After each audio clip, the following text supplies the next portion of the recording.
Doctor विकास, कार्यक्रम को आगे बढ़ा लीजिए।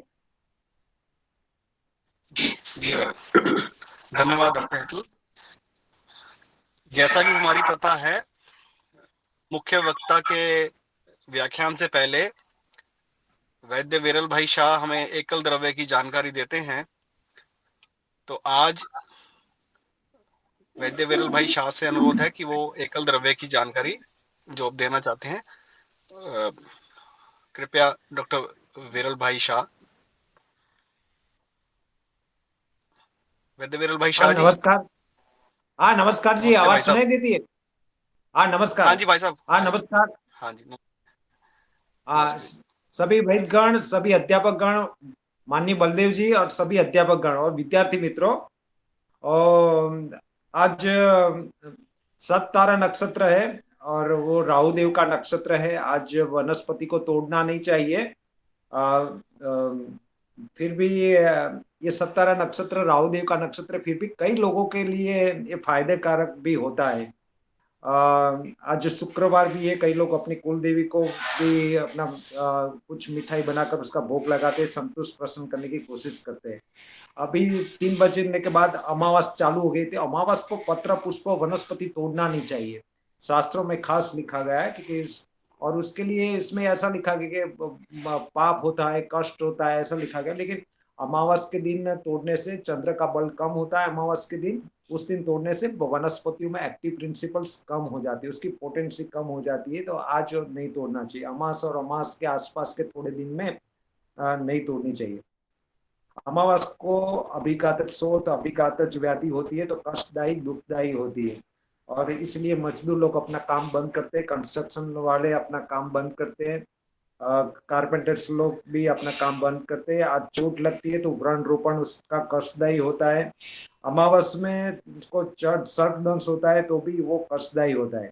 अमावस का व्रत राहु देव की शांति के लिए होता है और पितरों के लिए होता है इस दिन। और पितरों को खीर खिलाकर, खीर बनाकर पितरों को भोग लगाते हैं।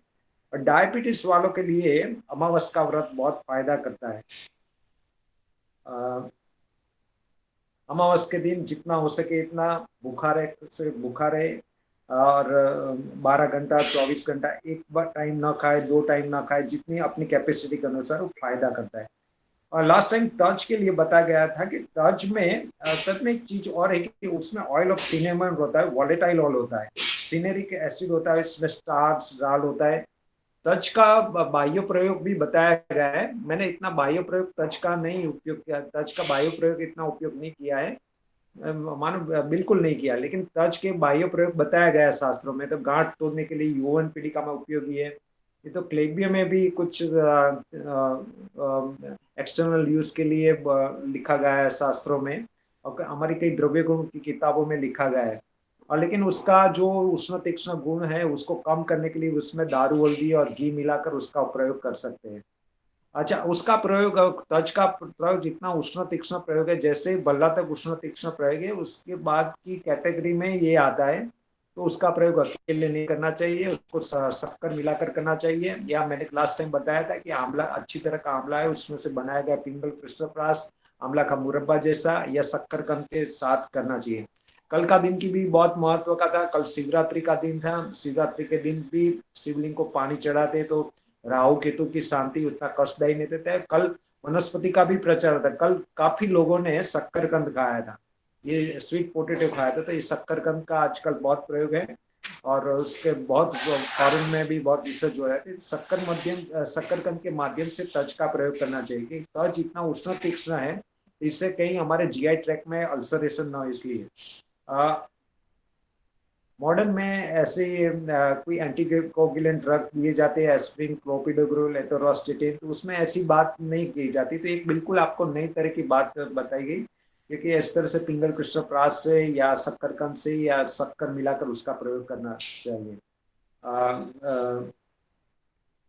और उसका कोई भी काम करवा सकते हैं। ओव्यूलेशन भी उससे करा सकते हैं। ओव्यूलेशन नहीं आ रहा है, कंसेप्शन नहीं हो रहा है स्टेरिलिटी में, तो कंसेप्शन भी करा सकते हैं। यथा योग्य प्रयोग देश दोष कुल दूसरे काल सबको ध्यान में रखकर कर सकते हैं। स्पर्म काउंट भी इंक्रीज करा सकते हैं। माता स्तनपान कराती है तो अच्छी क्वालिटी का ब्रेस्ट मिल्क आ सकता है और बच्चे का स्वास्थ्य अच्छा रहेगा। बच्चा बार बार रोता है, स्पाज्म होता है, तो माता को देश काल देश दूसरे के योग से अनुपान के माध्यम से तज का प्रयोग करा जा सकता है। बच्चा 3 4 5 10 साल की उम्र का हो गया है, काश्यता है, तो उसमें काश्यता दूर करने के लिए भी इसका प्रयोग किया जाता है, जा सकता है। बच्चों की हाइट बढ़ाने के लिए भी करवा सकते हैं और पुरुषों में क्लिपता दूर करने के लिए भी इसका उपयोग करना सकते हैं। वायग्रा, सिल्डेनाफिल ऐसी औषधि ऐसी ना लें। तज को आप 200 300 ग्राम तज आप लोगे, 200 300 ग्राम तज,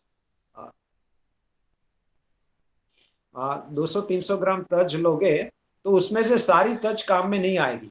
उसमें से सारी तज काम में नहीं आएगी, उसमें से 20-30% का तज तो आपको निकालनी ही पड़ेगी। क्या वो इस खराब आती है, कई बार उससे ज्यादा भी खराब आती है। तो एक एक तज का जो एक एक टुकड़ा है, एक एक स्टिक है, उसको चेक करके तज का पाउडर बनाना चाहिए। और तज में सुगंधी और स्वाद होना चाहिए। उसका माइक्रो पाउडर करके दंत मंजन करते हैं तो दांत एक बिल्कुल स्वच्छ हो जाता है, दांत में जैसे स्केलिंग कर दी गई है ऐसा लगता है, बिल्कुल स्वच्छ लगता है। और इस तरह से दांत तज के अंदर सुगंध और स्वाद ना हो तो इसका उपयोग नहीं करना चाहिए। तो तज का चूर्ण हो सके तो खुद बनाएं, जितना हो सके तो उतना फ्रेश यूज करें। उसमें वॉलेटाइल ऑयल रहते हैं, प्रक्षिक द्रव्यों में अंत में डाले जाते हैं।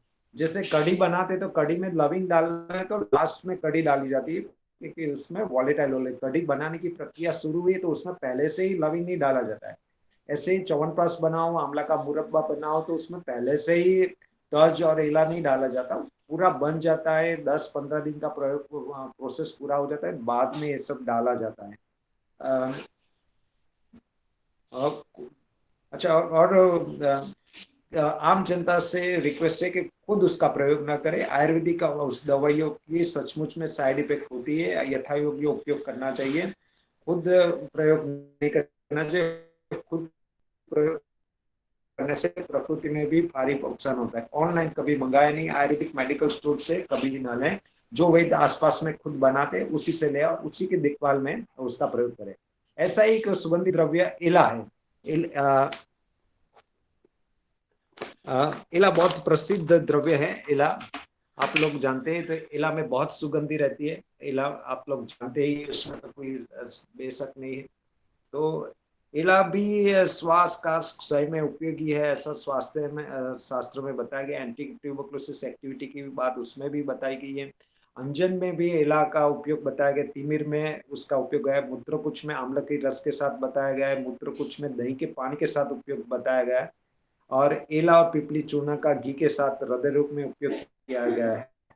लेकिन एला और तज का एक सबसे बड़ा उपयोग है, सबसे अच्छा उपयोग ये है कि उसको ग्रहों को संतुष्ट करने के लिए, प्रसन्न करने के लिए उसका उपयोग है।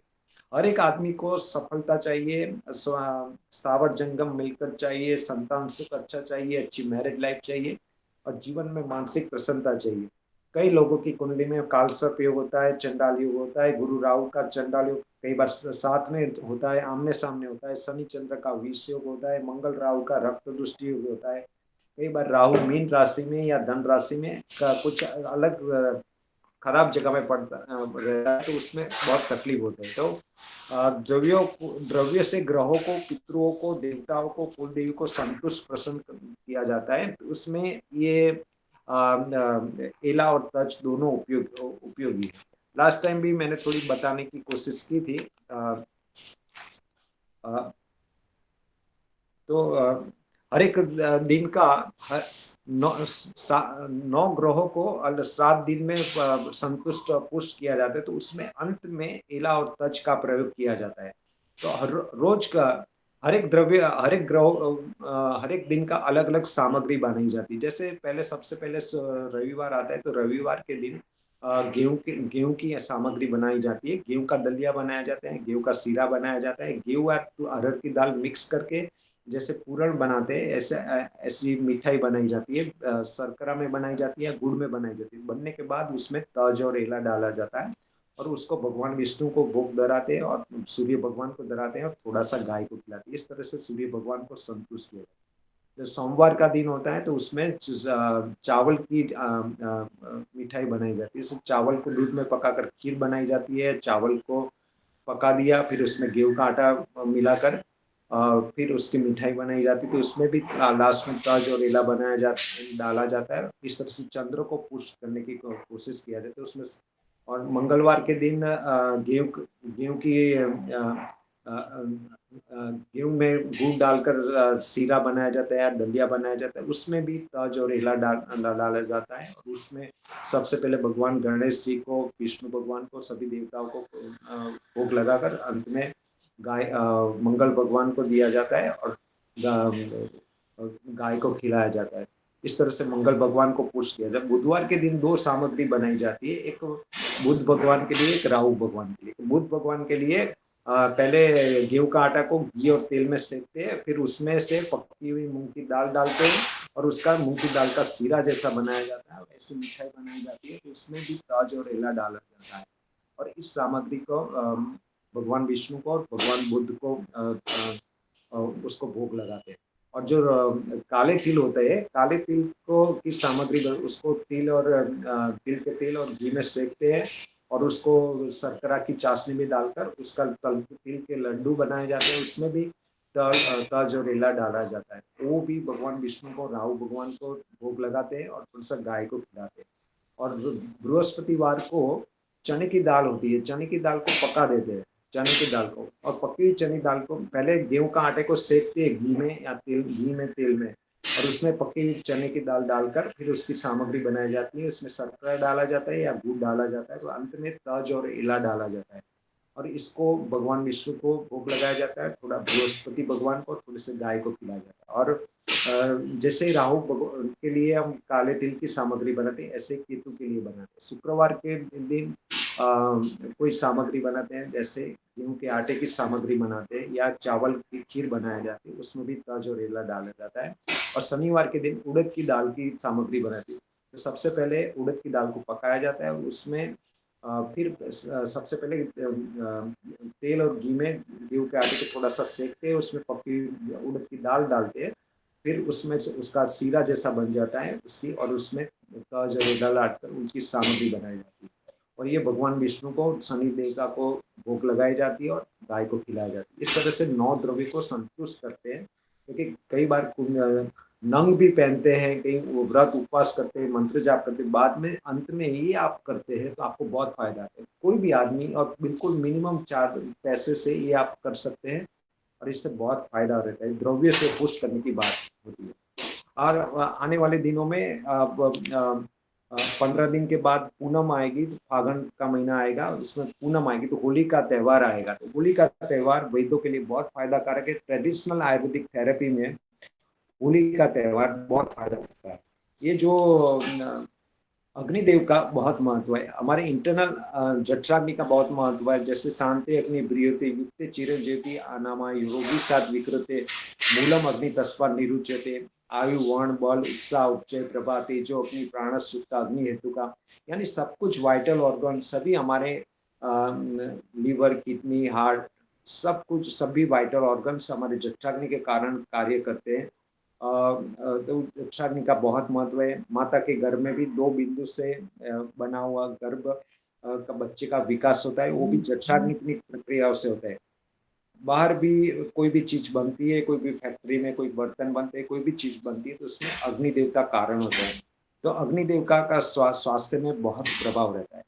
ये कार्तक माह, अक्सर पौष माह महीने में जो ठंडी होती है, शिशिर होती है, उसके कारण हमारे अंदर कफ का संचय हो जाता है। और कोई कफ का प्रकोप ना हो, इसके लिए श्वास, काश, प्रतिशय, ज्वर, ऐसी कोई बीमारी ना हो, उसका एपिडेमिक ना हो, इसलिए हमारे पूर्वजों ने होली का त्यौहार का आयोजन किया था। तो होली के त्यौहार में होली को प्रागट्य करते हैं, उसके आसपास प्रदक्षिणा करते हैं लोग। 15 मिनट, 20 मिनट, आधा घंटा, 1 घंटा, 2 घंटे तक सेक लगाते हैं। और इसी कारण बहुत सारी बीमारियों, प्रतिशय, श्वास, काश, पुराने ज्वर, अंश वेदना, कटिशूल, आर्थराइटिस, बहुत सारी वेदना, ये डायबिटीज में भी फायदा करता है, ये हाइपरटेंशन में भी काम करता है। तो ये जो है बहुत फायदा करता है। और ये जो होली का प्रागट्य होता है, तो उसमें सबसे पहले होली का प्रागट्य करने से पहले घी की आहुति दी जाती है, और घी की आहुति देकर फिर होली का प्रागट्य किया जाता है। होली में ऐसा होता है कि होली की जब का जो अग्नि का प्रागट्य होता है, तो उसमें जो चीज आपको माफक साथ में नहीं होती है, उसका आहुति जरूर डालें। मान लो कि किसी को डायबिटीज है, तो गुड़ शक्कर की चीज उसको माफक नहीं आती, उसकी शुगर बहुत ज्यादा रहती है, तो उसको गुड़ शक्कर से बनाई हुई मिठाई उसमें उसमें आहुति डालनी चाहिए होली में। मान लो किसी को अल्सरेशन की बीमारी है, कोई पैथिक व्याधि है, तो उसको गर्म चीजें माफक नहीं आती, तो गर्म ऐसे नमकीन चीजों से बनाई हुई नमकीन चीजें, मिर्च मसालों से बनी हुई चीजें उसमें आहुति डालना चाहिए। तो ये चीज माफक नहीं आती है उसका देना। नारियल का भी आहुति देते हैं, और तरह तरह के व्यंजन बनाकर उसमें आहुति देते हैं। वैद्यों के लिए बहुत महत्वपूर्ण है।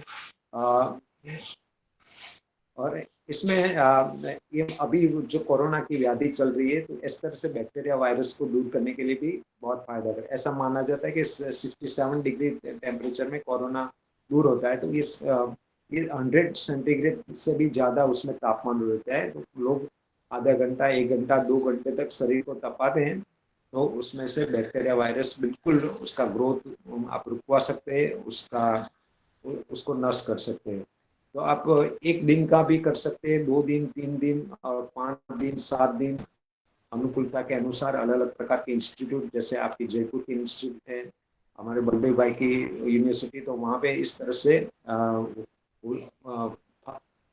फेस्टिवल ऑफ फायर कर सकते हैं। शाम को करना चाहिए, और गर्भिणी स्त्री को, पैतृक व्याधि वालों को, ब्रीथिंग डिसऑर्डर वाले को नहीं करनी चाहिए।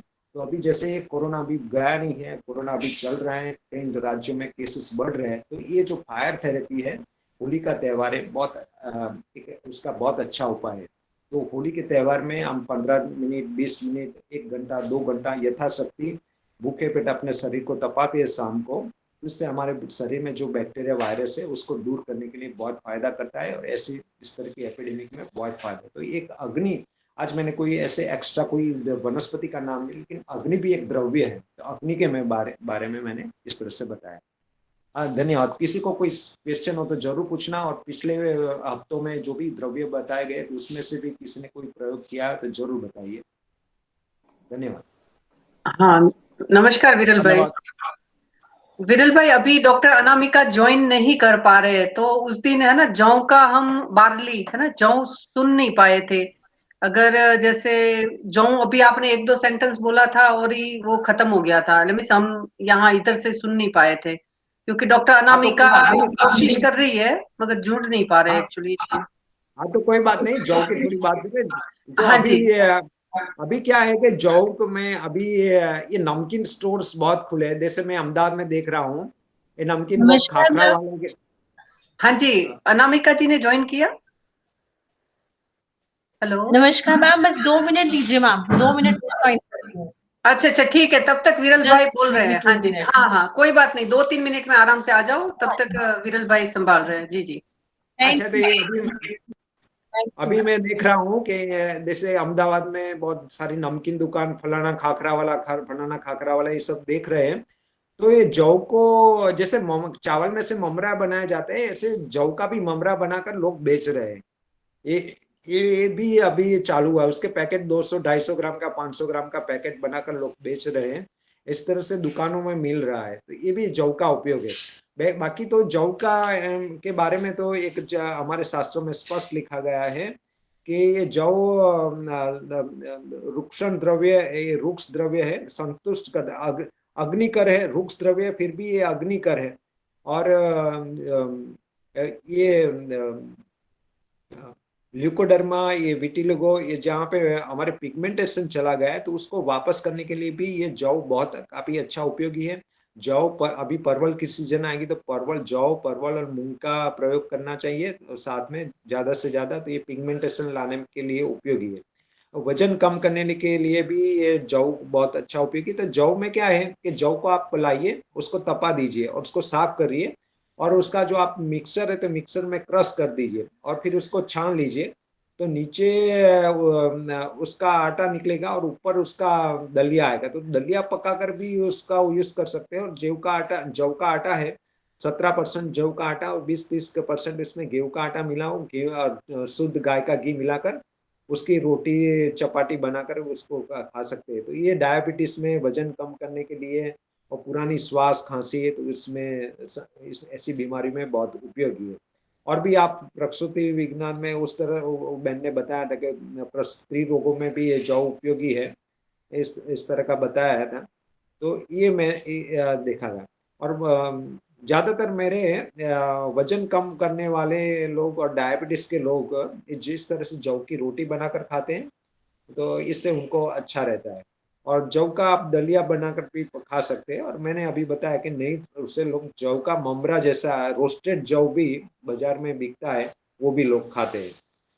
और जौ का और तो जौ का तो एक यौगक्षार होता है, जौ का यौगक्षार और सीतोपलाह मिलाकर ये चरक संहिता का प्रयोग है।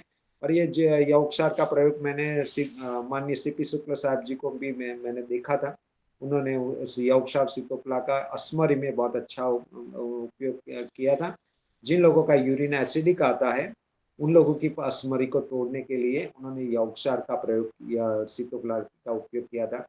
लेकिन ये यौगक्षार का सीतोपलाह का जो प्रयोग है वो लंबे दिनों तक नहीं करना चाहिए, 2-3 दिन के उपयोग करना चाहिए, यथा योग्य करना चाहिए, किसी वैद्य की देखभाल में करना चाहिए। यौगक्षार भी कोई सामान्य द्रव्य नहीं। हाँ, और भी कोई जौ के बारे में कुछ पूछना तो पूछिए, तो कुछ मुझे आ जाएगा। जी डॉक्टर साहब नमस्कार।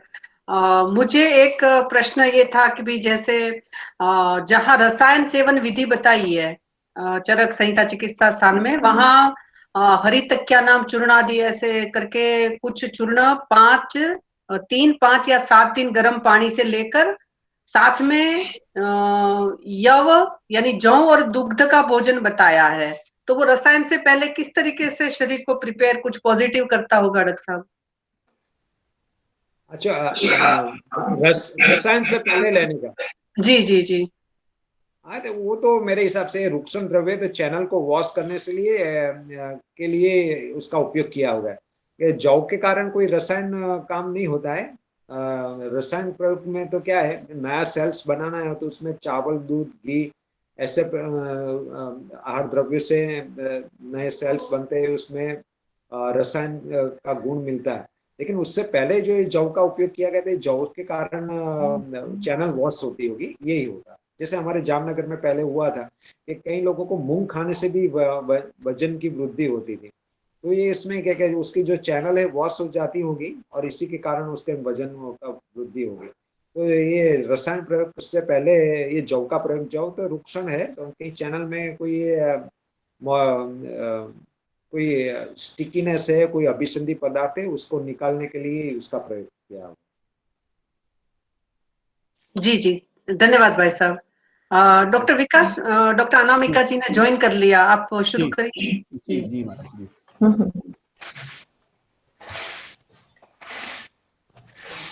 Good evening ma'am. हाँ जी, गुड इवनिंग जी, गुड इवनिंग। डॉक्टर अनामिका का पुनः एक बार फिर स्वागत है आज के व्याख्यान में।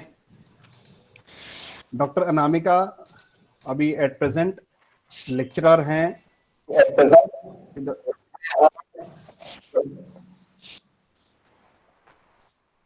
डॉक्टर अनामिका अभी एट प्रेजेंट लेक्चरर के पद पर आसीन है, post graduate department of Shalya Tantra in Shri Krishna government Ayurvedic college Kurukshetra. Doctor साहब ने अपनी BMS इसी कॉलेज से कुरुक्षेत्र से कंप्लीट की और उसके बाद MS शल्य तंत्र में राजीव गांधी PG कॉलेज पपरोला से कंप्लीट की है। इसके साथ साथ डॉक्टर साहब ने PG DHA और MSc साइकोन्यूरोबिक्स करके भी डिग्रीज हासिल की हैं और अभी at present she is pursuing PhD इन शल्य तंत्र from Wardha, Maharashtra. She has been teaching for more than 15 years, which includes UG as well as PG teaching. So today she'll be speaking on the topic Jwalaka Avcharan. Over to Dr. Anamika. Dr. Anamika. Thank you very much, sir. Good evening to all of you, and thanks to the organizers of the Continuous Study Circle by Vishwa Ayurved Parishad, especially respected Dr. Hetal ma'am. I am really happy to be a part of this series second time, and I am really happy to see the zeal of respected Dr. Hetal ma'am कि उन्होंने Covid के time में भी इस continuous study circle को technology को adopt करके जारी रखा. And good evening to all of you, and specially Vikas sir को यहाँ पे देख के मुझे काफी खुशी हुई. मेरे सीनियर हैं सर और बहुत ही रिस्पेक्टेबल हैं. Good evening sir. Shall I start my presentation? जी डॉक्टर साहब. जी शैल आई? जी डॉक्टर साहब. Thank you very much. Thank you sir, thank you. आज का टॉपिक सर रहेगा जलोका उच्चारण. तो हम जलोका उच्चारण के जो थ्योरेटिकल पार्ट है उसके साथ साथ उसके प्रैक्टिकल एस्पेक्ट को कवर करने की भी कोशिश करेंगे. Is my screen visible to all of you? Doctor साहब अभी शेयर स्क्रीन करना पड़ेगा आपको, विजिबल नहीं है. Okay, just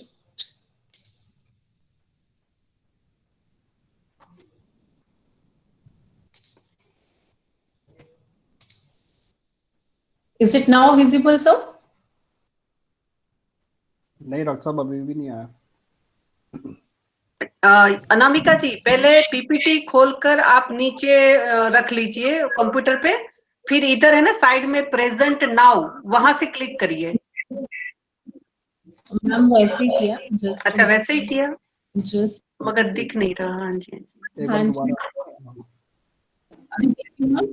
Is it visible now?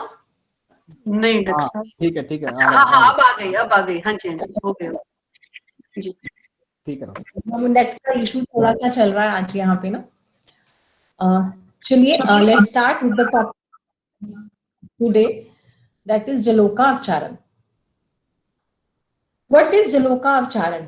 By the term जलोका उच्चारण we get the meaning that is leech application. What is leech application? We apply the leech for the purpose of therapeutic purpose, definitely here. Leech actually is a blood sucking animal which sucks the blood from the host on which it is applied or get attached to naturally. Normally fresh water ponds में पाई जाती है और खुद ब खुद ये host के ऊपर चिपक जाती है और ब्लड को वहां से चूसना शुरू करती है. हम सिर्फ इसकी जो ये एक नेचुरल जो इसकी नेचर है उसको हम अप्लाई करते हैं for the purpose of curing the diseases. It is a type of रक्त मोक्षण. इसका डिटेल डिस्क्रिप्शन आचार्य सुश्रुत ने दिया है सूत्र स्थान के 13th चैप्टर में. उन्होंने पूरा का पूरा एक चैप्टर जलोका विचारणीय अध्याय के नाम से लीच एप्लीकेशन को डेडिकेट किया है, जो अपने आप में इसकी इंपॉर्टेंस को बताता है. इसे उन्होंने अनुशस्त्र क्रम में काउंट किया है. और जो आयुर्वेदा सिस्टम ऑफ मेडिसिन है वो रक्त मोक्षण थेरेपी को रेजिमेंटल थेरेपी में काउंट करता है. रेजिमेंटल थेरेपी जो ये टर्म है बहुत से लोगों के लिए नई हो सकती है और कुछ लोग इसको अवेयर भी हो सकते हैं. जिन लोगों के लिए ये टर्म नई है तो regimental therapy is what? It is a special technique और physical methods of the treatment to improve the constitution of body by removing waste materials and improving the defense mechanism of the body and protect health. अगर हम इसको simple भाषा में बोलें तो हम इसको डिटॉक्सिफिकेशन मेथड बोल सकते हैं. जब हम डिटॉक्सिफिकेशन मेथड्स की बात करते हैं इन आयुर्वेदा तो सबसे पहले हमारे दिमाग में एक ही टर्म आती है, दैट इज पंचकर्म थेरेपी. आचार्य सुश्रुत ने भी रक्त मोक्षण को पंचकर्म थेरेपी में इंक्लूड किया है. इसको 5th उन्होंने पंचकर्म थेरेपी माना है, विच लिटरली मीन्स ब्लड लेटिंग. और रक्त मोक्षण का पंचकर्म थेरेपी में इंक्लूड किया जाना अपने आप में ये इंडिकेट करता है कि ये वो प्रोसीजर है जो कि आयुर्वेद के दोनों पर्पसेस को सॉल्व करता है, दैट इज स्वस्थस्य स्वास्थ्य रक्षणम एंड आतुरस्य विकार प्रशमनम च. यानी कि इसे हम कुछ पर्टिकुलर पर्सन्स में जो कि रक्त प्रदूषित विकार के लिए काफी वल्नरेबल होते हैं, उसमें हम इसको रेगुलरली यूज करके उन पेशेंट्स में डिजीज होने से बचा सकते हैं, अर्थात हम स्वास्थ्य का रक्षण कर सकते हैं और डिजीज होने की दिशा में हम इसको एज अ थेरेपेटिक प्रोसीजर की तरह यूज करके हम डिजीज को क्योर भी कर सकते हैं। तो ये आयुर्वेद के दोनों पर्पसेस को सॉल्व करता है।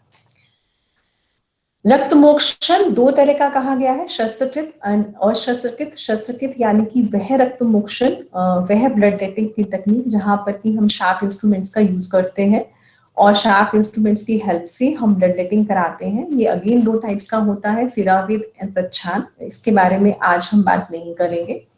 द नेक्स्ट टाइप ऑफ रक्त मोक्षण इज अशस्त्रकृत, जहां पर कि हम शार्प इंस्ट्रूमेंट्स का इस्तेमाल नहीं करते। यहाँ इसको हम तीन तरीके से करते हैं, श्रिंग को अप्लाई करके, जलोका को अप्लाई करके और अलापो को अप्लाई करके। श्रिंग को हम वहां अप्लाई करते हैं जहां रक्त की दुष्टि के साथ साथ वात की दुष्टि भी हमें मिलती है। जलोका को हम वहां अप्लाई करते हैं जहां रक्त की दुष्टि के साथ साथ हमें पित्त की दुष्टि भी मिलती है। और अलाबों को हम वहां अप्लाई करते हैं जहां हमें रक्त की दुष्टि के साथ साथ कफ की दुष्टि भी मिलती है। इन एनी केस अगर हमारे पास ये तीनों इंस्ट्रूमेंट्स अवेलेबल नहीं है और इनमें से कोई एक हमारे पास अवेलेबल है, तो हम रक्त प्रदूषित विकार में इन तीनों का इस्तेमाल एक दूसरे की जगह पर कर सकते हैं। Now what is the definition of jaloka? जलोका को आचार्यों ने कैसे डिफाइन किया है? जल ही है आयु जिसकी, उसे हम कहते हैं जलोका, अर्थात जो जल में ही निवास करती है, जल ही जिसका जीवन है, जो जल के बिना नहीं रह सकती, उसको हम जलोका कहते हैं। दो तरह की जलोकाएं बताई गई हैं, सर्विस जलोका और निर्विष जलोका। डेफिनेटली एज अ क्लिनिशियन हमें इस बारे में जानकारी होनी चाहिए, क्योंकि सर्विस जलोका के काटने पर हमारे पेशेंट को बहुत सारी प्रॉब्लम्स अराइज हो सकती हैं जिन्हें हमें काउंटर करना होता है। उसे हम मेडिसिनल पर्पस के लिए यूज नहीं कर सकते हैं। मेडिसिनल जलोकाएं होती हैं जिन्हें कि हम निर्विष जलोका कहते हैं और जिसे हम हमारे पेशेंट्स पे अप्लाई करते हैं। सर्विस जलोकाएं भी 6 होती हैं, निर्विष जलोकाएं भी 6 होती हैं। सर्विस जलोकाओं के नाम है कृष्णा, कर्पूरा, अलगर्ता, सामुद्रिका, इंद्रयुधा और गोचंदना, जिसमें से इंद्रयुधा का काटा हुआ नॉन क्यूरेबल असाध्य माना जाता है। और निर्विष जलोकाएं हैं कपिला, पिंगला, शंकुमुखी, मूषिका, पुंडरीकमुखी और सावरिका। सर्विस जलोकाएं और निर्विष जलोकाओं की पहचान कैसे होती है? मोटे मोटे तौर पर जो इसकी पहचान बताई गई है कि वह जलोकाएं जो कंटामिनेटेड वाटर बॉडीज में ब्रीड करती हैं, वहां पर रहती हैं, उन्हें हम सर्विस जलोकाएं कहते हैं, क्योंकि इनके बॉडी सरफेस पर बहुत ज्यादा पैथोजेंस की ग्रोथ पाई जाती है। वो कौन से एरियाज हैं जो आचार्यों ने डिस्क्राइब किए हैं जहां पर निर्विष जलोकाएं मिलती हैं? यवन, पांडे, सहय एंड पोतन। यवन से हम अरब कंट्रीज एंड सेंट्रल यूरोप को लेते हैं, पांडे से हम साउथ इंडिया को लेते हैं, सहय से हम नर्मदा के पास की जो माउंटेन रेंज है वो एरिया को लेते हैं और पोतन से हम मथुरा बेल्ट को लेते हैं। फ्रेश वाटर पॉन्ड्स में जो लीचेस ब्रीड करती हैं, जो पाई जाती हैं, उनको हम निर्विष जलोकाएं कहते हैं, जिन्हें हमें मेडिसिनल पर्पस के लिए यूज करना चाहिए। एंड स्पेसिफिकली इसके लिए कहा जाता है कि जिन वाटर बॉडीज में वाटर लिलीज रूटेड रहती हैं, जिन सॉइल बेड्स में, वहां पर जो जलोकाएं पाई जाती हैं वह जलोकाएं निर्विष होती हैं। ये वाटर पानी में पाए जाने वाले फ्रॉग्स एंड फिशेस पे सर्वाइव करती हैं और जब 2 साल की हो जाती हैं तो ये मेडिसिनल पर्पस के लिए इस्तेमाल में लाई जाती है। सर्विस जलोकाओं से कौन सी टॉक्सिसिटी सिम्टम्स हो सकते हैं, उनका नॉलेज हमें होनी बहुत जरूरी है, सो दैट कि हम उन्हें पहचान सकें और हम as a physician, as a clinician, एक सर्जन होने के माध्यम से जब हम जलोका को इस्तेमाल करते हैं तो इन टॉक्सिसिटी रिएक्शंस को, इन सिम्टम्स को पहचान करके हम इनकी ट्रीटमेंट कर सकें।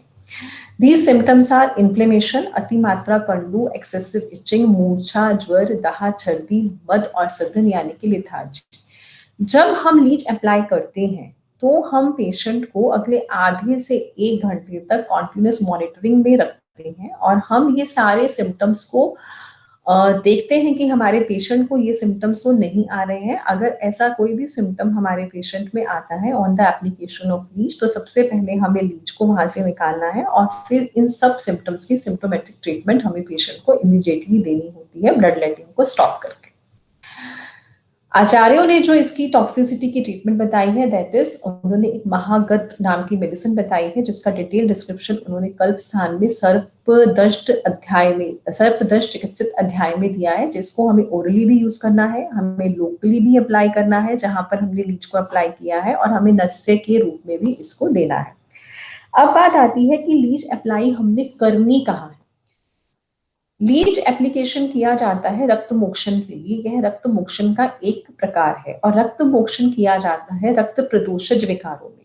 वह व्याधियां जिनमें रक्त की दुष्टि होती है, जो रक्त के दुष्ट होने से उत्पन्न होती हैं, उन सभी व्याधियों में हम रक्त मोक्षण करते हैं। और उन व्याधियों में भी वे लोग जो कि जैसे राजा हैं, जो बहुत ही रिच जेनेटरी से आते हैं, बहुत छोटा बच्चा है, बहुत ही बुजुर्ग आदमी है, ऐसा रोगी है जो बहुत ही अवर सत्व का है, मानसिक रूप से अवर सत्व का है, या उसकी जनरल कंडीशन ऐसी है कि वो बहुत किसी कॉम्प्लिकेटेड टेक्निक को हैंडल नहीं कर सकता है, उसको नहीं सह सकता है। फीमेल्स हैं जो नॉर्मली अवर सत्व की होती हैं, और ऐसे पेशेंट्स हैं जिनकी जनरल कंडीशंस कॉम्प्रोमाइज्ड है। वहां उन पेशेंट्स में अगर रक्त के दुष्ट होने से कोई विकार उत्पन्न हुआ है और हमें वहां पर रक्त मोक्षण कराना है, तो उस रक्त मोक्षण को कराने के लिए जितने टाइप्स बताए गए हैं, लाइक शस्त्रकृत एंड अशस्त्रकृत, उनमें से सबसे इजी तरीका है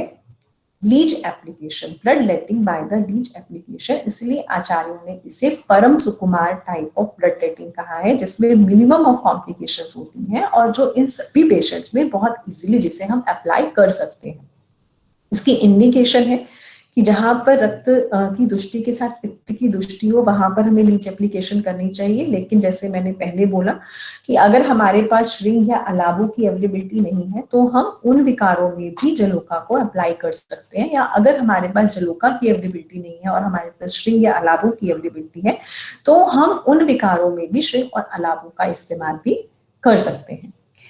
इंडिकेशंस पता होने के साथ साथ कंट्रा इंडिकेशंस का पता होना भी बहुत जरूरी है, क्योंकि जहां पर लीच एप्लीकेशन इंडिकेटेड है, जिन रोगियों में इंडिकेटेड है, जिस रोग में इंडिकेटेड है, एक बार को अगर हम उसे अप्लाई नहीं करते हैं, तो डेफिनेटली हम ऐसा तो है नहीं कि हम पेशेंट को अनअटेंडेड या अनकेयर्ड छोड़ देंगे। हम उसके लिए सेकेंड लाइन ऑफ ट्रीटमेंट जरूर ऑप्ट करेंगे जो हमारे लिए फिजिबल है।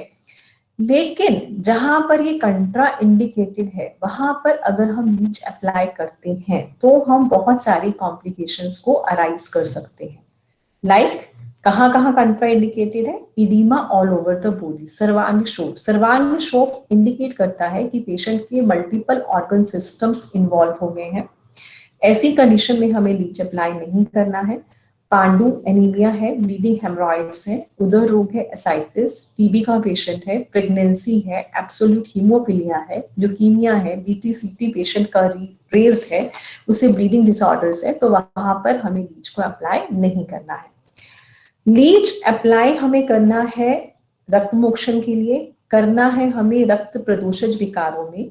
लेकिन अब हम लीच लाएं कहां से? हमारे नियर बाय तो मिलती नहीं है, जाकर हमें फ्रेश वाटर पॉइंट से लानी पड़ेगी। तो ऐसा तो पॉसिबल नहीं है कि एवरी टाइम जब हमें पेशेंट को ट्रीट करना है तो हम जाएंगे और फ्रेश वाटर पॉइंट से एक लीच को लेकर आएंगे और अप्लाई करेंगे।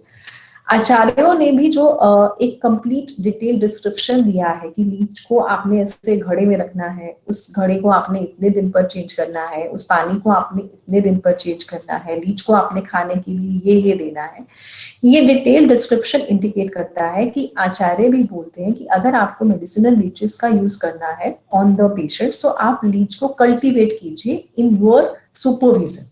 बायोफार्म्स बनाइए, अपने सुपरविजन में कल्टीवेट कीजिए, और वहीं पर कल्टीवेट की हुई लीचेस को आप मेडिसिनल पर्पस के लिए अपने पेशेंट्स पर यूज करें। या अगर आप कल्टीवेट नहीं कर सकते हैं आज के टाइम में, तो आप उन्हें प्रोक्योर कर सकते हैं फ्रॉम द सर्टिफाइड बायोफार्म्स। तो लीच कल्टीवेशन की नॉलेज भी हमें होना बहुत जरूरी है। हम लीचेस को कलेक्ट कर सकते हैं फ्रेश वाटर पॉन्ड से, हम वेट लेदर का यूज कर सकते हैं इसके लिए, या फ्रेश मीट का यूज कर सकते हैं उनको पकड़ने के लिए। उसके बाद हमें इनको एक अर्दन पोट में रखना पड़ता है, जिसे घड़ा कहा जाता है, क्योंकि वो कूल रहता है, ठंडा रहता है।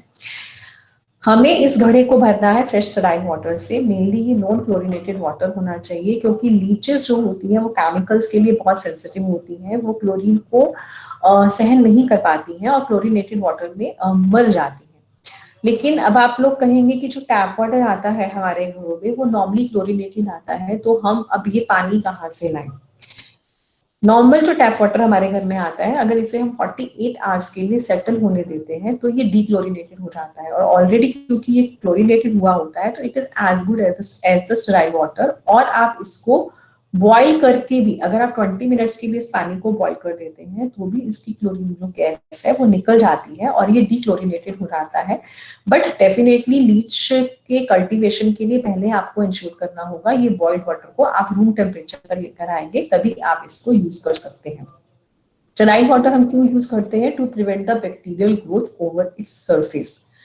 फूड की बात करें तो जो एक्वेटिक प्लांट्स होते हैं या ट्यूबर्स होते हैं, जैसे मॉस है, एल्गी है या सिंघाड़ा है, वो लीच का भोजन होता है, ये इसको हमें देना चाहिए। पानी को हमें हर तीसरे दिन पर चेंज कर देना चाहिए और घड़े को हमें हर 7th डे पर चेंज कर देना चाहिए to minimize the growth, bacterial growth over the surface of the leeches. Leeches जो है ये टेम्परेचर रेंज को भी बहुत सेंसिटिव होती हैं, 0 डिग्री सेल्सियस से 30 डिग्री सेल्सियस के बीच में सर्वाइव करती हैं, और अगर रैपिड फ्लक्चुएशन होता है टेम्परेचर के अंदर तो ये भी लीचेस के लिए एक स्ट्रेसफुल कंडीशन को लीड करता है and they may can even die. Oxygen की रिक्वायरमेंट इनको बहुत मिनिमल होती है, पानी में जो घुली ऑक्सीजन होती है या एटमॉस्फेरिक ऑक्सीजन होती है इसी को ये यूज कर लेती हैं, तो ये क्लोज कंटेनर्स में भी कुछ टाइम तक सर्वाइव कर जाती हैं। बट हम इनको जब कल्टीवेट करते हैं तो हम कंटेनर की लिड में छोटे छोटे होल्स कर देते हैं ताकि इनको एटमॉस्फेरिक ऑक्सीजन मिलती रहे। मैंने पहले बताया कि हार्मफुल सब्सटेंसेस अगर पानी में कोई भी है, जैसे क्लोरीन है, अगर लो डोज में भी है तो ये भी लीचेस को डेथ कॉज कर सकती है। अगर किसी ने भी लीच को देखा है कंटेनर में रखे हो या लीच कल्टीवेटिंग प्लांट को देखा है तो समटाइम्स हम ऑब्जर्व करते हैं कि लीच के बॉडी सरफेस पे एक वाइट कलर की लेयर आ जाती है, म्यूकस की लेयर आ जाती है। अगर ये म्यूकस की लेयर हमें लीच के सरफेस पे दिखती है तो वो इंडिकेट करती है कि लीच जिस कंडीशन में रह रही है, जिस एटमॉस्फेरिक कंडीशन में रह रही है, वहां कोई ना कोई एलिमेंट ऐसा प्रेजेंट है जो उसके लिए स्ट्रेसफुल कंडीशन को क्रिएट कर रहा है। हमें उस एलिमेंट को जज करना है और उसे वहां से एलिमिनेट करना है लीच के सर्वाइवल के लिए। 10 लीटर के एक्वेरियम में 50 से ज्यादा लीचेस नहीं होनी चाहिए और इसे हमें एक कोल्ड डार्क प्लेस में रखना चाहिए जिसका टेम्परेचर एक्सीड नहीं करना चाहिए 4 डिग्री सेल्सियस से। This was all about the leech cultivation कि हमें उसको किस तरीके से कल्टीवेट करना है। अब हम थोड़ा सा जानेंगे लीच एप्लीकेशन की हिस्ट्री के बारे में। हिस्ट्री के बारे में जानना इसलिए जरूरी है कि हम ये जान सके, ये देख सके कि कितना दम है इस थेरेपी में, कितना टाइम पहले ये थेरेपी कितने समय पहले से इस्तेमाल होती आ रही है और आज भी इसका अस्तित्व बना हुआ है। दैट इटसेल्फ इंडिकेट्स कि कहीं ना कहीं लीच थेरेपी इफेक्टिव थेरेपी है। अदरवाइज अगर ये इफेक्टिव नहीं होती तो आज तक इतने समय तक इसका सर्वाइवल पॉसिबल नहीं था। लीच थेरेपी को जो मॉडर्न टर्म दिया जाता है, जो मेडिकल टर्म दिया जाता है, that is a Latin term known as hirudotherapy and this is one of the oldest practice in the medicine and still alive, which itself indicates its importance and its efficacy. ऐसा नहीं है leech application सिर्फ India में ही किया जाता था, all over world बहुत सारे कंट्रीज में लीच का एप्लीकेशन किया जाता था for the therapeutic purposes. Like Egypt में 1500 BC में लीच एप्लीकेशन का हमें उल्लेख मिलता है। लाउडीसिया was one of the old city of Roman province, वहां पे एक थामिसन हुए हैं जिन्होंने लीच थेरेपी को डॉक्यूमेंट किया है 50 BC में।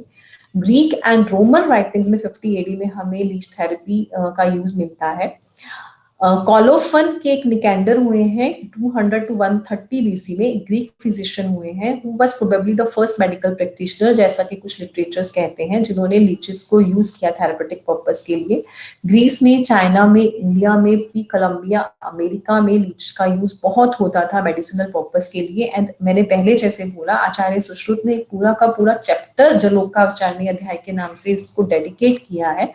दैट इटसेल्फ इंडिकेट कि मेडिसिन में इसका कितना इम्पोर्टेंस था और आज भी है। 1758 में इसको नाम दिया गया था हिरुडो मेडिसिनेलिस, जो कि यूरोप में मिलता है, नाम दिया था लाइनियस ने।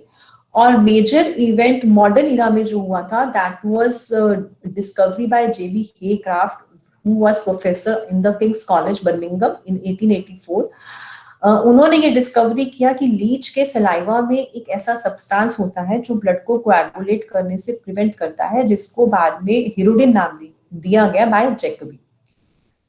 बीच का एक काल ऐसा आया था जब लीच थेरेपी का यूज काफी मिनिमल हो गया था, डिक्रीज हो गया था। This was because of the use of antibiotics. जब एंटीबायोटिक्स का यूज अपने पीक पे आया था, उस समय लीच थेरेपी का इस्तेमाल कंपैरेटिवली कम हो गया था, but again it gained popularity in the plastic surgery and FDA has approved leech as medical device in the area of plastic and reconstructive surgery in 2004.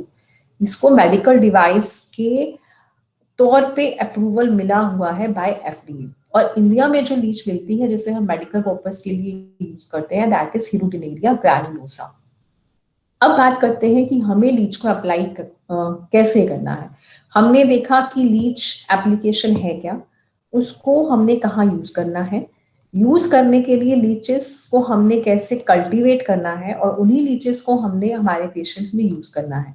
अब हमारे पास एक पेशेंट है जिसको एक रक्त प्रदोषज विकार है, से उसको कोई स्किन डिजीज है या वेरिकोज वेन्स है। हमारे पास हमारे सुपरविजन में कल्टीवेट की हुई मेडिसिनल लीचेस है, जिसको हमने चूज किया है कि हमें हमारे पेशेंट को लीच थेरेपी देनी है। तो अब हमें लीच को अप्लाई कैसे करना है। हम जब भी किसी सर्जिकल या पैरासर्जिकल प्रोसीजर की बात करते हैं कि हमें इसे कैसे इम्प्लीमेंट करना है, तो हम इसको 3 स्टेजेस में डिवाइड करते हैं, पूर्व कर्म, प्रधान कर्म और पश्चात कर्म। और ये तीनों ही स्टेजेस की, ये तीनों ही कर्मों की अपनी इंपॉर्टेंस है। Only leech application is not important, क्या only surgery is not important. Surgery से पहले का जो पूर्व कर्म है, जो हम पेशेंट का करते हैं या हम हमारे रोटी का करते हैं, वो भी उतनी ही इंपॉर्टेंस रखता है। अगर उसमें कोई भी लैक्यूना रह जाता है तो वो हमारे प्रधान कर्म को एडवर्सली इफेक्ट कर सकता है। और सर्जरी करने के बाद, इवन एब्डोमिनल सर्जरी करने के बाद, अगर आप पश्चात कर्म अच्छे से नहीं करते हैं, आप वुंड मैनेजमेंट अच्छे से नहीं करते हैं, तो that may can lead to the complications also. तो लीच एप्लीकेशन के पूर्व कर्म की अगर हम बात करें तो सबसे पहली चीज आती है written and informed consent. One can say कि रिटन एंड इन्फॉर्म्ड कंसेंट यहाँ पर क्यों लेना, it's a very minor procedure. ये तो हम ज्यादातर जो मेजर सर्जरीज होती हैं वहां लेते हैं। But one thing is for sure, no procedure is a simple procedure. वो प्रोसीजर कभी भी एडवर्स डायरेक्शन ले सकता है। तो to be on safer side in the eyes of the law, हमें रिटन एंड इन्फॉर्म्ड कंसेंट हर पेशेंट से ले लेना चाहिए, चाहे हम एक छोटे से छोटा प्रोसीजर भी कर रहे हैं।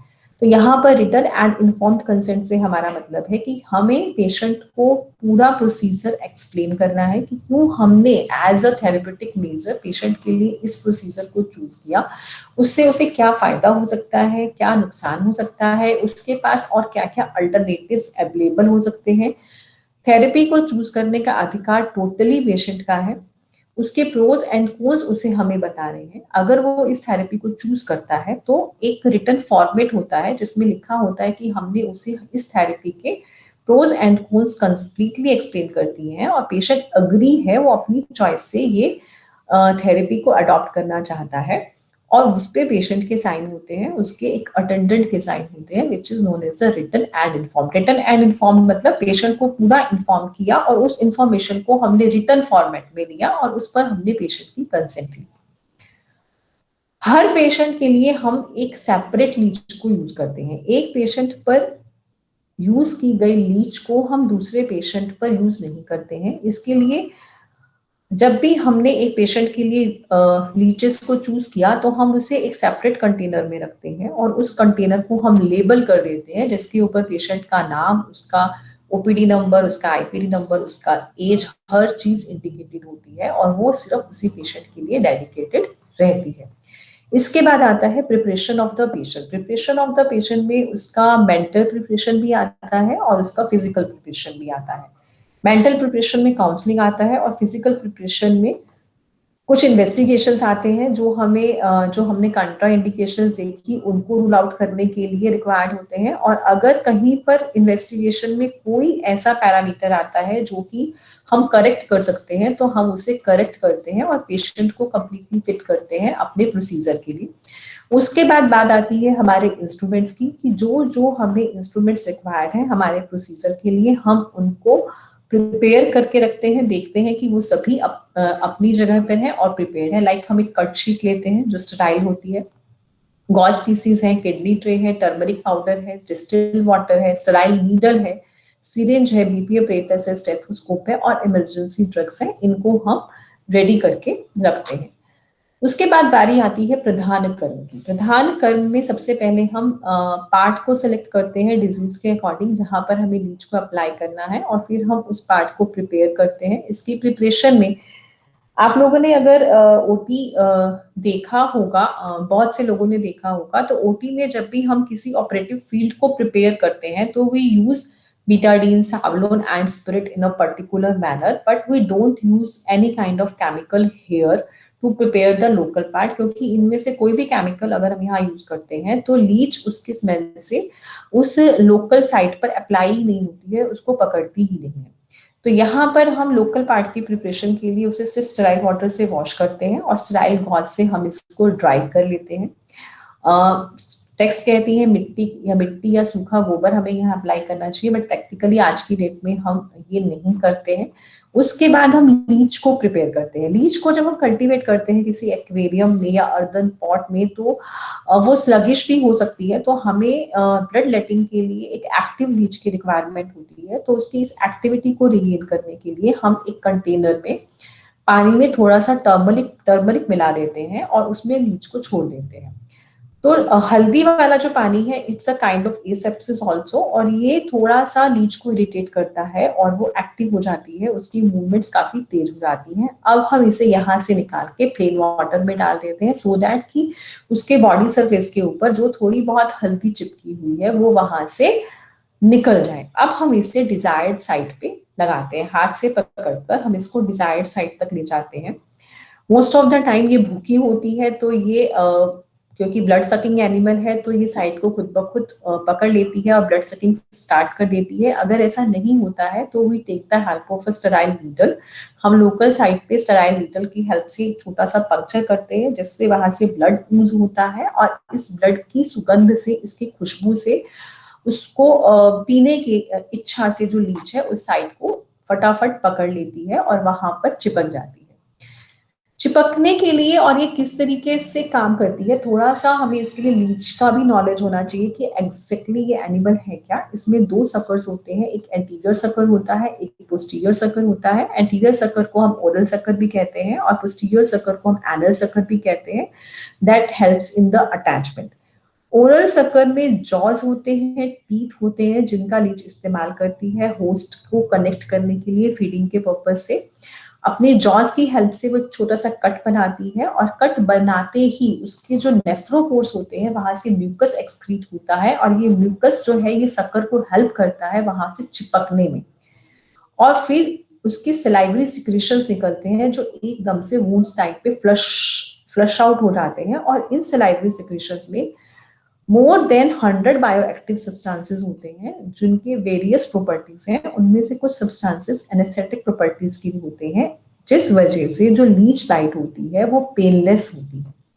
उसके बाद लीच जो है वो ब्लड को सक करना शुरू कर देती है, और जब ये ब्लड को सक करती है तो ये इसका जो एंटीरियर एंड है, जो ओरल सर्कल है, वो राइट एंगल बनाता है स्किन के साथ, और इसकी जो पेरिस्टाल्टिक मूवमेंट्स होती है वो विजिबल होती है।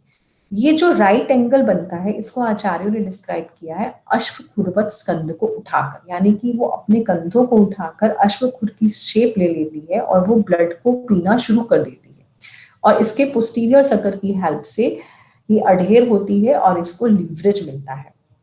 अब जब हमने लीच की डेफिनेशन पढ़ी थी तो हमने पढ़ा था कि जल ही है आयु जिसकी, वो है जलोका। अगले 20 मिनट तक, 25 मिनट तक, आधे घंटे तक या 1 घंटे तक ये जलोका यहाँ पर चिपकी रहने वाली है, ये खून को चूसने वाली है वहां से। पर जल ही है आयु जिसकी, वो है जलोका। इस 25 मिनट तक, इस आधे घंटे तक, इस 1 घंटे तक इसका वेट रहना भी बहुत जरूरी है, अदरवाइज इसका आउटर सरफेस ड्राई हो जाता है एटमॉस्फेरिक एयर के कांटेक्ट में आने पर।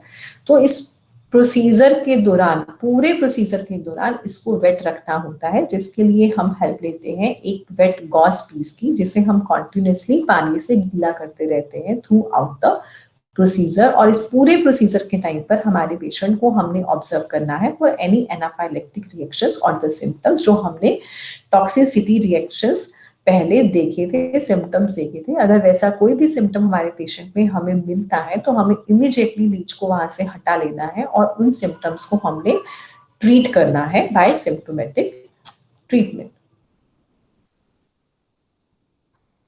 पश्चातक्रम, जब लीच का पेट पूरा भर जाता है तो ये ऑटोमेटिकली सेपरेट हो जाती है, बट कई बार ये सेपरेट नहीं होती है और पेशेंट को लीच की साइड पर पेन की फीलिंग शुरू हो जाती है। पेशेंट बताता है कि मुझे पहले पेन नहीं हो रहा था या मुझे सुइयां नहीं चुभ रही थी और अब मुझे पेन हो रहा है। दैट इंडिकेट्स कि लीच ने अब शुद्ध रक्त को पीना शुरू कर दिया है और हमें इसको यहाँ से सेपरेट कर देना चाहिए। अगर ये अपने आप सेपरेट नहीं होती है तो हम इसे हाथ से पकड़कर भी सेपरेट कर सकते हैं, नो हार्म इन दैट, क्योंकि ये ऐसा कुछ नहीं है कि ये अपना जॉज वुंड में छोड़ देती है, ये बड़ी इजीली सेपरेट हो जाती है। फिर भी अगर सेपरेट नहीं होती है तो आप इसके मुंह पर थोड़ा सा हल्दी का पाउडर अगर छिड़क देते हैं, हल्दी का चूर्ण अगर छिड़क देते हैं तो ये वहां से इजीली सेपरेट हो जाती है।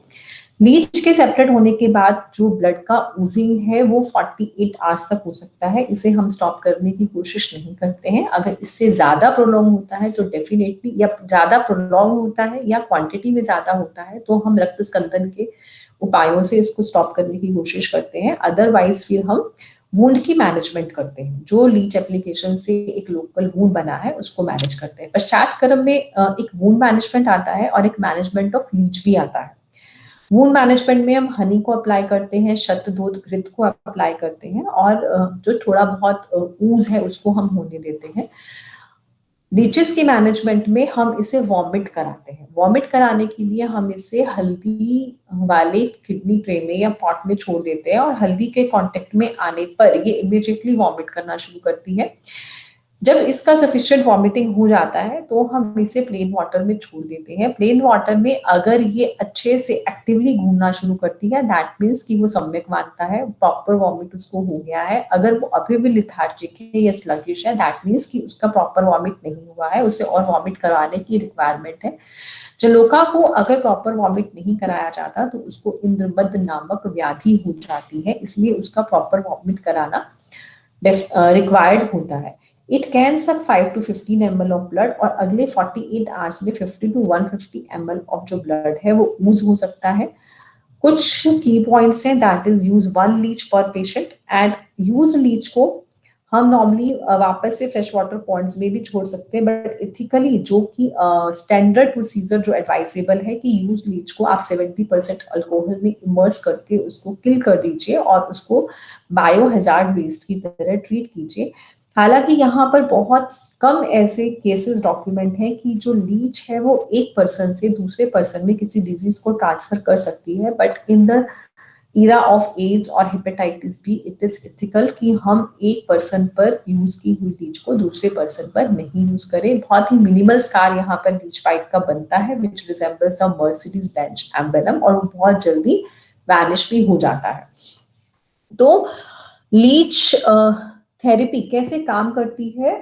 एक तो रक्त मोक्षण की तरह काम करती है कि जो प्रदूषित रक्त है, जो दूषित रक्त है उसको बाहर निकालता है, और दूसरा जो हम मॉडर्न इरा में हम समझते हैं, जो हम समझ पाए हैं इसकी सलाइवा को देखते हुए, इसके कंपोनेंट्स ऑफ लीच सलाइवा को देखते हुए, ये किस तरीके से काम करती है। इसके सलाइवा में 100 बायोएक्टिव सब्सटेंसेस से ज्यादा बायोएक्टिव सब्सटेंसेस मिलते हैं जिनमें वेरियस प्रॉपर्टीज होती हैं, like anaesthetic properties, anti inflammatory, anti coagulant, bacteriostatic and analgesic effects. इन सब प्रॉपर्टीज का हमें बेनिफिट मिलता है हमारे पेशेंट की ट्रीटमेंट में। बहुत सारे लाइक हिरोटिन है, कैलिन है, ट्रिप्टेज इनहिबिटर है, एसिटाइल कोलिन है, कोलेजिनेज है, लेकिन जो इनकी प्रॉपर्टीज हैं वो हमें डेफिनेटली हेल्प करती हैं हमारे पेशेंट को ट्रीट करने में। अब हमें कैसे पता चलेगा कि एडिक्वेट ब्लड लेटिंग हो चुका है हमारे पेशेंट का? तो हमारा पेशेंट खुद ये बताता है, उसकी जो सिम्टम्स है वो हमें खुद ये बताते हैं कि एडिक्वेट ब्लड लेटिंग वहां हो चुका है। ये सिम्टम्स हैं लघुता की फीलिंग होना, वेदना की शांति होना, जो व्याधि का वेग था उसका क्षीण होना, पेशेंट को मन से हैप्पी फील होता है, जो रक्त है वो अपने आप स्कंदित हो जाता है और शुद्ध रक्त का बहना शुरू होता है। ये सिम्टम्स है, ये साइंस हैं जो हमें बताते हैं कि एडिक्वेट ब्लड लेटिंग हो चुका है। वेदना शांति, पेन मैनेजमेंट में अग्निकरण के साथ जलोका अवचारण का भी बहुत ही इंपॉर्टेंट रोल है और बहुत से डिसऑर्डर्स में as a pain management technique हम लीच थेरेपी को यूज करते हैं। And what are the signs of excessive or over bloodletting? These are शिरोबिताप, आंधे, अधिमंत, तिमिर का प्रादुर्भाव, धातु क्षय, आक्षेपक, दहा, पक्षाघात, हिक्का, श्वास कास, पांडु रोग और मरण। इन utmost fatality that can help is it can lead to the death of the patient. अगर ये सारे सिम्टम्स होते हैं तो डेफिनेटली हमें पेशेंट की तर्पण चिकित्सा करनी होती है और अकॉर्डिंगली उसको ट्रीट करना होता है। अगर एक्सेसिव ब्लड लेटिंग होती है तो हमें उस हैमरेज को अरेस्ट भी करना होता है और इसके लिए एक वैद्य को स्टार्टिंग से ही हीमोस्टैटिक ड्रग्स के साथ प्रिपेयर रहना चाहिए, उसको हैमरेज कंट्रोल करने में एक्सपर्ट होना चाहिए। कुछ हीमोस्टैटिक ड्रग्स हैं लाइक लोद्र, यष्टि, मधु, गैरिक हैं जिनको हमें जो हमारे पास होनी चाहिए और उसको हमें वहां अप्लाई करके उसको हमें टाइट बैंडेज बांध देनी चाहिए, कंप्रेशन बैंडेज बांध देनी चाहिए। इवन कोल्ड कंप्रेशन भी एडवाइजेबल है। कोल्ड मिल्क और स्वीट ड्रिंक्स हमें पेशेंट को देने चाहिए तर्पण के लिए। और इन टेक्निक्स में किसी भी सर्जन को हैमरेज को रोकने में वेल वर्स्ड होना ही चाहिए। हमने बात की लीच थेरेपी की इंडिकेशंस कहाँ पे है, रक्त प्रदूषित विकारों में है, लेकिन आज के टाइम में जो लीच थेरेपी का है इसका स्पेक्ट्रम बहुत ही ज्यादा बढ़ चुका है और ये आगे कॉन्टिन्यूसली ग्रोइंग है। इतनी सारी रिसर्चेस इतने सारे फील्ड्स में लीच थेरेपी को लेकर हो रही हैं और इसका स्पेक्ट्रम डे बाय डे बढ़ता ही चला जा रहा है। तो आज के डेट में हम कहाँ इसको यूज करते हैं? We are using it in arthritis, in inflammatory conditions, in venous congestion, in reconstruction surgeries, in graft acceptance.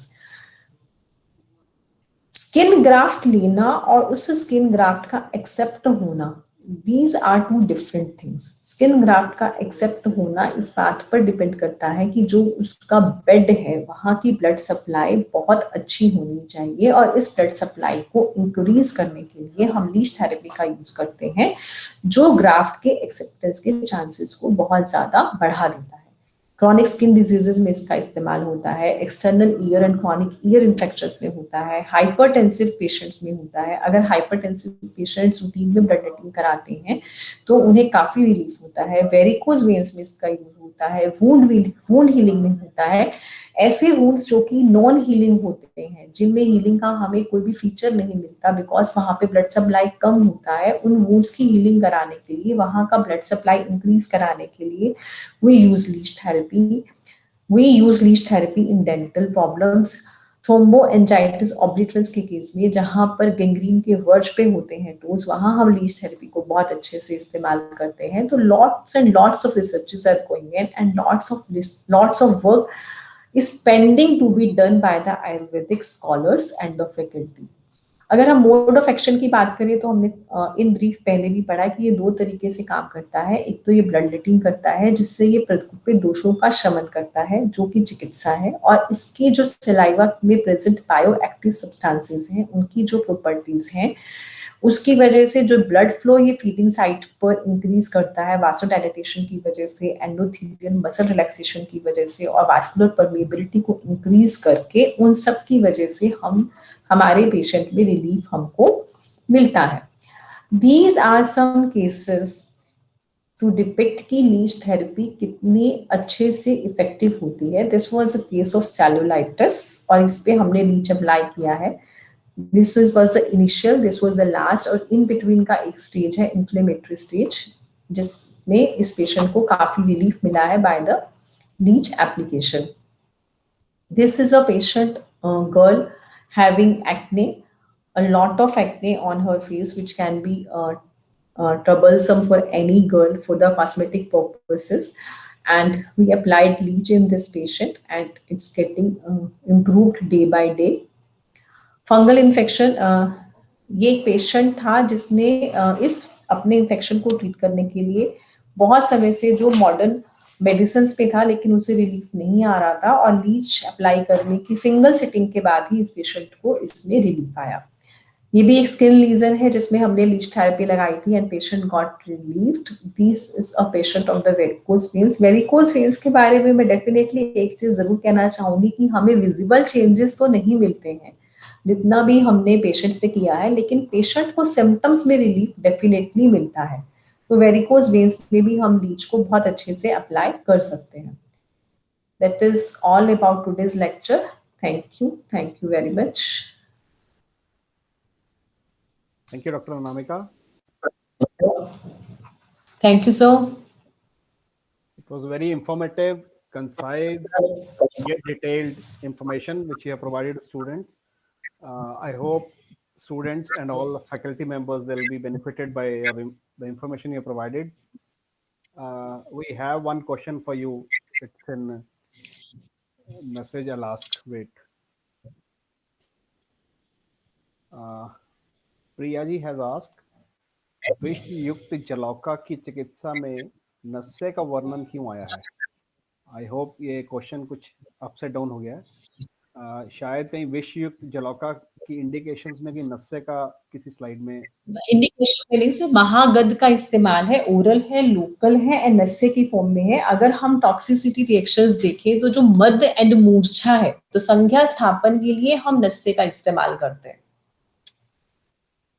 आप उस समय की अगर ट्रीटमेंट को देखें तो उनके पास तो आईवी लाइन नहीं थी, उनके पास तो ऐसी कोई इमरजेंसी ड्रग्स अवेलेबल नहीं थी।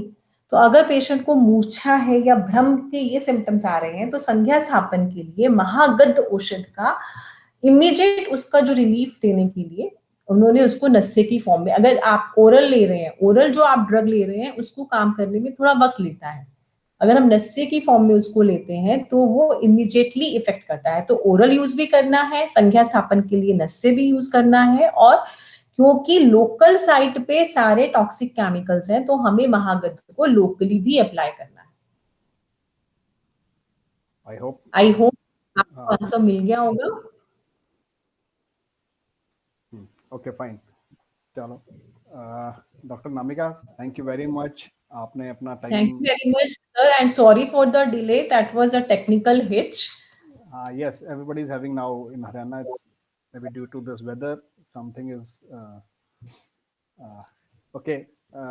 Now we moving on to another query. It is for Vaidya Viral Bhai Shah. Vaidya Viral Bhai Shah, आप हैं अभी? भैया है नहीं शायद डॉक्टर विकास, है ना? अगले लेक्चर में हम पहले ही उनको पूछ लेंगे। जी जी जी, वो ज्यादा ठीक रहेगा क्योंकि शायद भैया है ना हर शुक्रवार को कुछ न कुछ एडजस्ट करके हमारे लिए एक ड्रग की इंफॉर्मेशन लेकर आते हैं, तो इसलिए हो सकता है कि वो है ना अभी थोड़े समय तक तो थे, बाद में शायद काम होगा तो इसलिए लेफ्ट किया होगा। तो डॉक्टर प्रिया का क्वेश्चन हम अगले उसमें, डॉक्टर प्रिया फिर से आप चैट बॉक्स में डाल दीजिएगा, तो हम फिर से विरल भाई को जब लास्ट में सेशन के उसमें जैसे उनका सेशन खत्म होता है तब उसको पूछने की कोशिश करेंगे। और डॉक्टर अनामिका आप हमारे निवेदन पर यहाँ आए और आपने बहुत अच्छा लेक्चर डिलीवर किया, और इस ज्ञान यज्ञ की आहुति में जैसे उस समय आप जयपुर में आए थे और हमने तुरंत ही आपको इनवाइट कर लिया था कि आए हैं तो चलो हम भी लाभ उठा ले, तो हमें बहुत अच्छा लगा। आपने बहुत अच्छा इंफॉर्मेटिव लेक्चर प्रेजेंट किया। डेफिनेटली ये आयुर्वेद के यंग स्कॉलर के लिए बहुत अच्छा पथ प्रदर्शक बनेगा, और हम जो चाहते हैं कि आयुर्वेद भारत की राष्ट्रीय चिकित्सा पद्धति बने, और इसके लिए आप जैसे बहुत विद्वान अपने अनुभव का सार हमें यहाँ बताते हैं, और आजकल तो उसके रिकॉर्डिंग्स भी उपलब्ध है, तो बहुत सारे लोग बाद में भी उसको सुनते हैं, कहीं ना कहीं व्यस्तता के कारण या कहीं ओपीडी ड्यूटीज या आईपीडीज में होने के कारण। तो मैं आपका विश्व आयुर्वेद परिषद की ओर से हार्दिक धन्यवाद करती हूँ कि आप हमारे निवेदन पर यहाँ आए और आपने हमें इतना समय और ज्ञान दोनों दिया जो हम वापस कभी नहीं दे सकते। तो आपका बहुत बहुत धन्यवाद। और आज मैंने एक चीज नोटिस की। जी जी डॉक्टर साहब, मैं तो वो डे बहुत मिस करती हूँ। जी जी, बस आज मैं एक चीज महसूस की कि जैसे आपसे भी फोन पर बात नहीं हो रही थी, विरल भाई से भी नहीं हो रही थी, तो मुझे जितनी चिंता थी उतनी चिंता आपको भी थी। तो मुझे बहुत ऐसे महसूस हुआ कि नहीं, बहुत सारे लोग इस यज्ञ को प्रज्वलित रखने के लिए लगातार लगे हुए हैं और इसमें अपना सहयोग देते हैं। तो डॉक्टर साहब, इतनी उत्कंठा के साथ आपने जो तब भी चिंता की कि भाई मैं 1, 2, 3 इस ऑप्शन पे काम कर रही हूँ, तो मुझे बहुत अच्छा लगा। आपका बहुत बहुत हार्दिक धन्यवाद कि आप यहाँ पधारे, और आगे भी हम आपको कभी ना कभी इमरजेंसी एक लेक्चर के लिए भी आमंत्रित करते हैं कि कभी कुछ रहा तो हम आपको जरूर बताएंगे कि ऑन द स्पॉट, है ना। तो बहुत बहुत धन्यवाद, बहुत बहुत धन्यवाद डॉक्टर साहब। Thank you ma'am, thank you. आज डॉक्टर के मित्तल, जी, आप हमेशा से हमारा पथ प्रदर्शन के साथ साथ उत्साह भी बढ़ाती रहती हैं। हम लोग तो पता नहीं इस काबिल हैं कि आपकी अपेक्षाओं के अनुरूप हम लोग उतर पाएंगे कि नहीं उतर पाएंगे, पर हमारी कोशिश निरंतर जारी है और आपका आशीर्वाद ऐसे बना रहे, ऐसी कामना है भगवान से। बस भगवान धन्वंतरी हम सब पे बहुत अच्छा आशीर्वाद बना के रखे, और हम सब मिलके आयुर्वेद को उस वैभव तक ले जाए जिस वैभव में चरक सुश्रुत जब थे और तब जिस प्रकार से उनकी चिकित्सा चलती थी। तो हम सोच रहे हैं कि हम इसी तरीके से अगर कछुए की गति से भी चलते रहे तो मुझे लगता है एक दिन मंजिल मिलेगी। हाँ जी। आज के व्याख्यान के अंत में मैं डॉक्टर ममता को शांति मंत्र के लिए आमंत्रित करती हूँ। डॉक्टर ममता।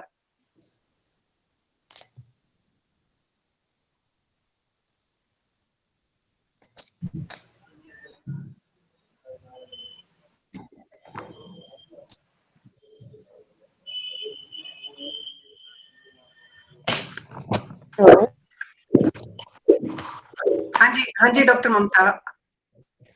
जी मैम नमस्ते, मैं डायरेक्टर के रूम के बाहर हूँ।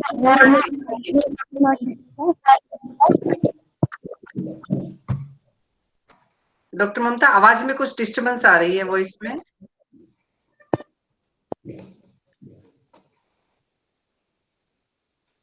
अच्छा डॉक्टर विकास आप ही करवा दीजिए, शायद कुछ डिस्टर्बेंस है। हाँ जी। हाँ ठीक है मैडम। सर्वे भवन्तु सुखिना, सर्वे सन्तु निरामया, सर्वे भद्राणि पश्यन्तु, मा कश्चित् दुःखभाग् भवेत्। ओम शांति शांति शांति। नमो नमः। सभी का हृदय से धन्यवाद। डॉक्टर विकास जी का आज के कोऑर्डिनेटर के रूप में बहुत बहुत धन्यवाद। डॉक्टर दीक्षा बिल्कुल साये की तरह साथ रहती है, बहुत बार उसका धन्यवाद करना रह जाता है, तो उसका भी बहुत ज्यादा धन्यवाद। हमेशा अपनी उपस्थिति की सूचना आप हमेशा देती है कि आज थोड़ी देर से आऊंगी, आज तुरंत आऊंगी, आज मैं ये करूंगी। बहुत बहुत धन्यवाद। सभी उपस्थित अन्य प्रतिभागियों का भी हृदय से धन्यवाद कि आपके बिना ये व्याख्यान माला चल नहीं सकती। रौनक है आप उसकी कि आप इसी तरीके से यहाँ आए, अटेंड करें और आयुर्वेद की चिकित्सा करके समाज को स्वस्थ बनाने के लिए अपना योगदान देते रहे। नमो नमः। धन्यवाद जी। डॉक्टर साहब कुछ कहेंगे? नमो नमः, सभी का धन्यवाद। जी जी जी, धन्यवाद डॉक्टर साहब, सभी का बहुत बहुत धन्यवाद।